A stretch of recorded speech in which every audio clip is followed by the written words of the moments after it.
Dan alangkah terkejutnya kami ketika mendapati teman kami tersebut baru keluar dari kamar dia. Seketika kain putih itu langsung terjatuh, mengampis dan ambruk di pagar kos. Terus yang bermain prank pocong dengan kami itu siapa? Assalamualaikum warahmatullahi wabarakatuh. Apa kabar semuanya? Semoga semuanya selalu dalam keadaan sehat walafiat dan dilancarkan rezekinya. Saya Kowi dan saya yang akan membawakan cerita horor kali ini. Dan buat kalian yang punya pengalaman horor, silahkan tuh dikirim ceritanya ke email di bawah ini atau DM Instagram Kowi Manaf untuk diupload di channel ini. Oh iya, ngomong-ngomong, kalian udah makan belum? Kalau udah, silahkan tuh di subscribe channel ini dan dinyalakan loncengnya supaya nggak ketinggalan di video-video selanjutnya. Oke, langsung saja cerita horor dimulai.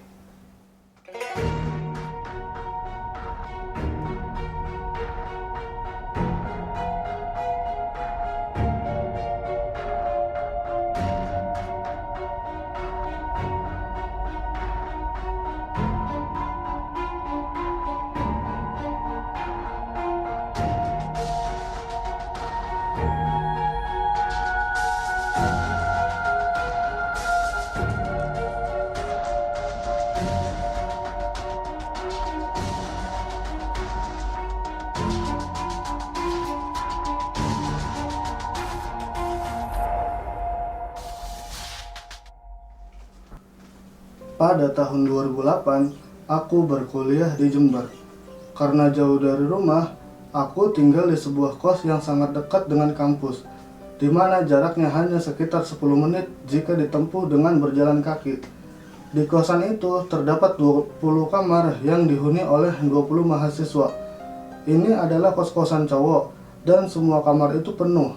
Bentuk kos-kosannya berupa rumah induk dengan pavilion kos yang terpisah oleh taman yang lumayan rimbun. Banyaknya tanaman seperti rotan, pohon rambutan, pohon nangka, pohon mangga membuat kosan ini terlihat hijau rindang di siang hari. Namun sangat berbeda dengan pemandangan di malam harinya, di mana penerangan lampu di luar kamar kos-kosan redup dan seolah terkesan tidak berpenghuni. Suatu malam, aku bersama kedua teman kos aku bermain kartu remi di teras rumah induk kosan kami, yang mana hari itu kebetulan keluarga bapak kos sedang berlibur keluar kota. Dan itu berarti kalau rumah induk kosan lagi kosong, kami bermain kartu sekitar pukul setengah 8 malam. Waktu itu kendaraan terutama motor para mahasiswa masih ramai berseliweran.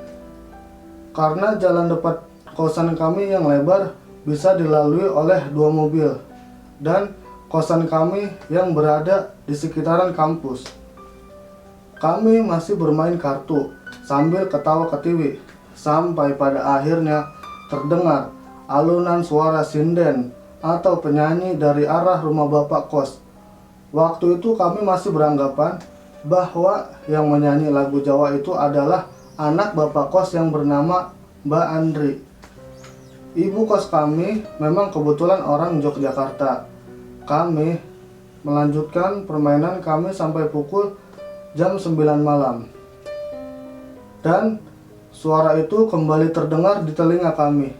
Semakin lama semakin jelas dan semakin dekat. Namun sampai saat itu pun kami masih beranggapan bahwa suara sinden itu dari manusia yang sesungguhnya. Dan kira-kira itu berasal dari rental PS anggapan kita. Iseng-iseng kami datangi rental PS sebelah. Dan alangkah terkejutnya, ternyata di dalamnya tidak ada cewek sama sekali. Namun suara sinden itu semakin jelas terdengar di telinga kami. Begitu kami masuk kembali ke dalam pagar kos kami, suara sinden tersebut berubah menjadi suara Mbak Kunti. Kami pun ketakutan dan akhirnya masuk berempat di kamar temanku yang kamarnya memang paling luas dari kamar kami yang lain. Kita tidur berempat malam itu dan tidak berani keluar sampai keesokan harinya. Beberapa hari kemudian, kami berempat bermain lagi di teras depan rumah Bapak kos, yang mana keluarga Bapak kos masih belum kembali dari Jogja. Kondisi rumah Bapak kos masih kosong. Bermain kartu remi lah kami. Kira-kira sehabis isya, di sela-sela kita bermain, terbesitlah ide untuk ngeprank orang-orang lewat di jalan depan kos dengan menjadi pocong-pocongan. 1, 2, 3 yang lewat naik motor langsung tancap gas, kaget dan segera kabur dari sana. Temanku yang jadi pocong itu tak hanya diam di tempat, kadang loncat, kadang berada di atas pagar kos. Untungnya pagar kos kami hanya setinggi 1 meter dan full dari tembok beton, jadi sangat mudah untuk memanjat dan menaikinya. Namun ada salah satu korban prank kami yang melihat kami. Akhirnya orang tersebut marah dan menghampiri teman kami yang sedang dalam kostum pocong dan berdiri di atas pagar. Karena panik, kami bertiga berlarian kalang kabut masuk ke dalam kamar dan bersembunyi di dalam kamar tersebut. Kecuali teman kami yang memakai kostum pocong, karena teman kami itu tidak lekas lari dan masuk.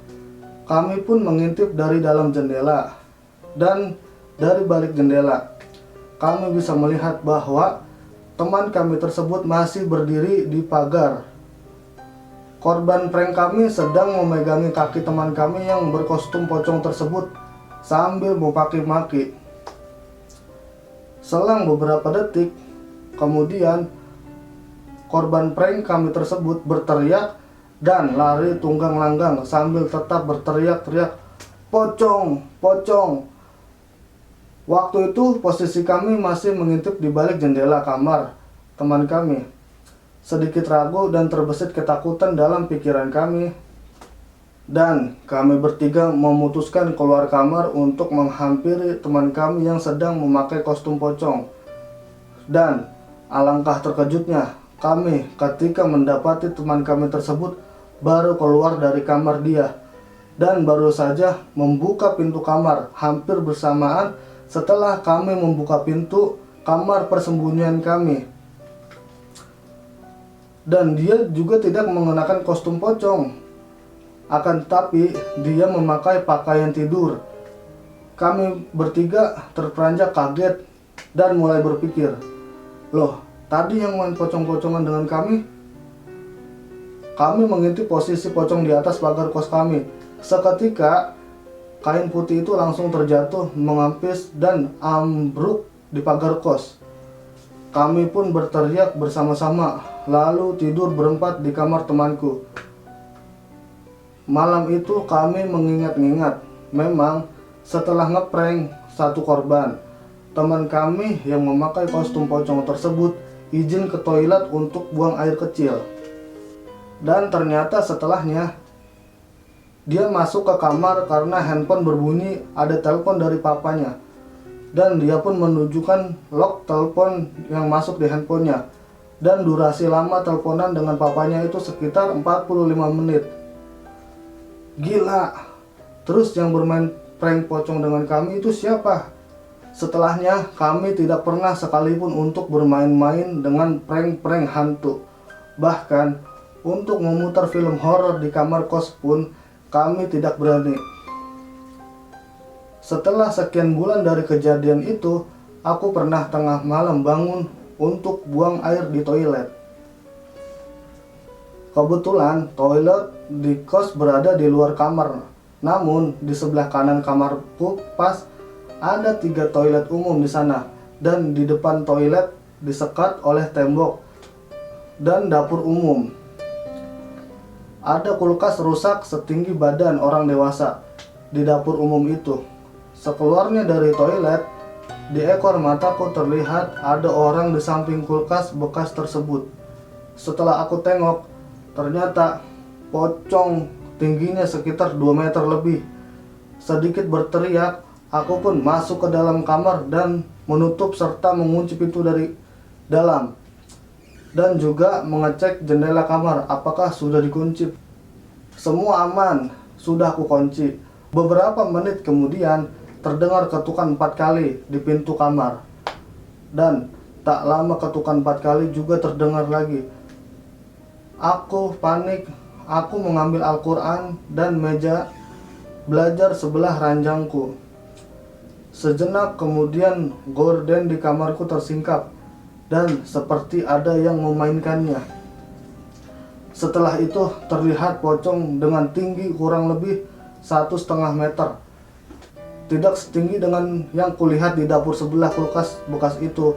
Kali ini tingginya hampir sama dengan manusia, dan kain pocongnya juga putih bersih, sedangkan yang di kulkas itu lusuh dan kecoklatan. Aku tak berani melihat muka pocong yang sudah masuk ke dalam kamarku. Aku semakin bergetar. Aku melantunkan ayat kursi dengan lirih dan bergetar sambil membuka Al-Quran di tanganku, membalik halaman mencari surat Yasin, karena hanya surat Yasin yang aku bisa baca dengan baik. Pocong itu mendekatiku yang di atas ranjang. Karena tak ujung menghilang setelah aku baca ayat kursi itu, dengan sisa-sisa keberanian yang udah tinggal sedikit, aku ajak pocong itu untuk membaca surat Yasin. Pocong itu pun mendekat dan posisi sekarang sudah di sebelah ranjang, dan aku pun mulai membaca surat Yasin. Pocong itu masih bertengger di sebelah ranjangku, dan entah aku sudah membaca sampai ayat keberapa, kulirik ke sebelah, pocong itu sudah menghilang. Kusudahi membaca surat Yasin itu, aku pun masuk ke dalam selimut dan tidur sampai pagi. Ada kejadian lagi setelah peristiwa pocong itu. Waktu itu, aku sedang mengerjakan tugas kuliah dengan teman kampus di dalam kamarku. Waktu itu masih pukul 7 malam. Karena lapar, kami memutuskan untuk membeli makanan. Kita keluar kos untuk membeli capcay. Setelah itu, balik ke kos. Kami mulai makan dengan lanjut mengerjakan tugas kampus kami. Namun, di tengah-tengah mengerjakan tugas itu, leherku tiba-tiba seperti ketindih sesuatu yang berat banget dan tidak bisa digerakkan untuk menoleh ke kanan maupun ke kiri. Temanku yang posisinya di belakang pun kaget. Dia masih makan capcay sambil terkejut dan menanyakan kenapa dengan leherku. Aneh banget dan berat banget leherku, seperti salah urat. Karena masih belum beres, sampai 15 menitan, aku pun menelpon mamaku agar dia menelpon mas iparku untuk mencarikan tukang pijat yang dekat dengan kosku. Yang mana mas iparku itu tinggal di Jember. Sedikit banyak dia tahulah di daerah sini. Tak lama kemudian, aku pun dapat alamat tukang pijat yang dimaksud. Aku pun minta tolong teman kampusku itu untuk diantar ke rumah tukang pijat itu. Sepanjang jalan, motor temanku itu meraung-raung seperti sedang dinaiki beban yang sangat berat. Di tengah perjalanan, kemudian dia berbisik kepadaku, "Apakah aku sekarang berat badannya lagi naik?" Aku menjawab tidak, dan aku mengintip dari belakang. Memang kita sedang melaju dalam kecepatan hanya 25-30 km per jam. Dan gigi hanya bermain mentok di gigi 1 dan gigi 2. Padahal jalanan yang kita lalui hanya jalan lurus yang datar. Wah, ada yang gak beres ini, pikirku. Aku mencoba membisikkan ke temanku atas ketidakberesan ini.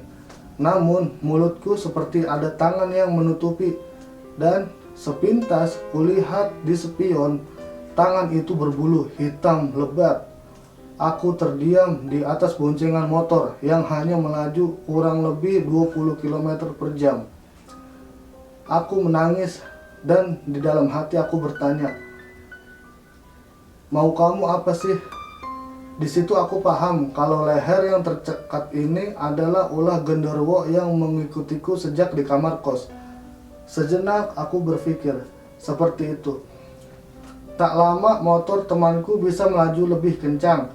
Ku coba untuk menggerakkan leherku, sudah bisa, dan alhamdulillah kami nggak jadi ke tukang pijat itu, malah larinya ke alun-alun Jember dan dilanjutkan menginap di rumah temanku. Setelah kejadian itu, aku memutuskan untuk pindah kos dan berharap tidak diganggu oleh makhluk halus. Namun itu cuma harapan, karena